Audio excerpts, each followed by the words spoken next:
गरीबों के ऊपर हाथ उठाना,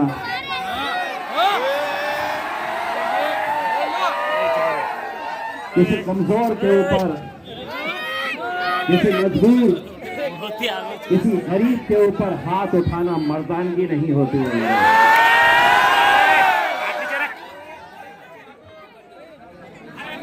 पूना में गैंग ऑपरेट करती थी। रात के अंधेरे में ये चड्डी और बनियान पहन के घूमते थे।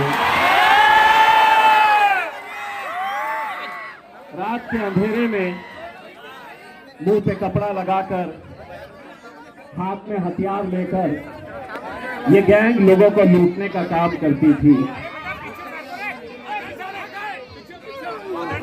अब हुआ ये है कि चड्डी बनियान तो रह गई है, अब ये मुंह पे कपड़ा नहीं लगाते हैं।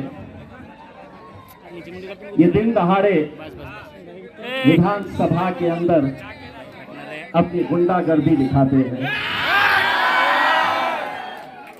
इस हद तक हम वहां पर पहुंच चुके हैं मेरे भाई कि जहां पर कानून बनाए जाते हैं, जहां पर यह तय किया जाता है कि इस राज्य के कानून कैसे रहेंगे, ये फैसले वहां पर लिए जाते हैं। आज उसी ऐवान में, उसी सदन के अंदर गालियां दी जा रही है, और जब गालियों से दिल नहीं भरा तो मारपीट भी उस सदन के अंदर की जा रही है।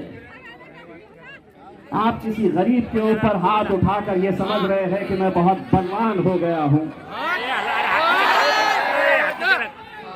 तो जवाब मैंने भी आपको दे दिया था।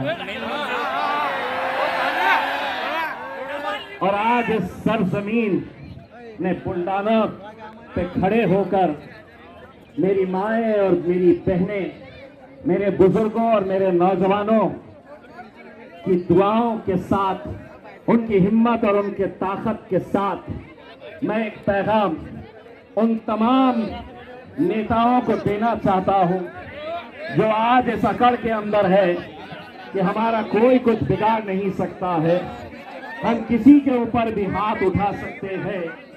अगर गलती से भी अपने जहन में ये बात चल रही है कि इम्तियाज जलील के ऊपर भी हम हाथ उठा सकते हैं,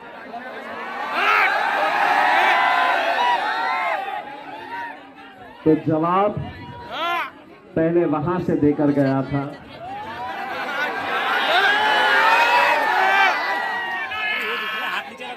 जगह तेरी, दिल तेरा,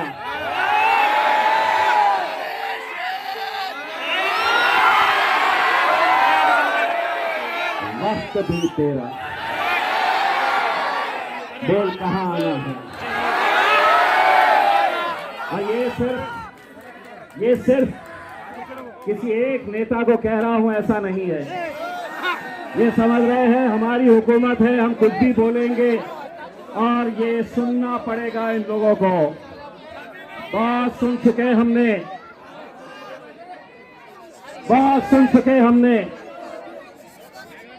और दूसरी जमातों के अंदर और हम में ये फर्क है कि पहले तुम जब बोलते थे तो इन्हें सुनना पड़ता था, हमने भी सुना है कई सालों तक, लेकिन आज हम ये ऐलान कर रहे हैं कि अब अगर तुम कुछ बोलेंगे तो तुम्हारे बाप को भी अब सुनना पड़ेगा।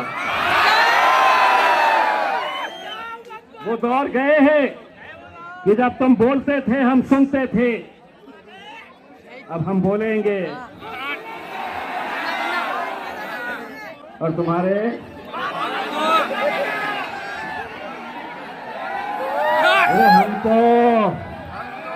हम तो लोकसभा के अंदर जाकर तुम्हारे बाप के बाप को नहीं छोड़े हैं, तो तुम क्या छोड़ोगे?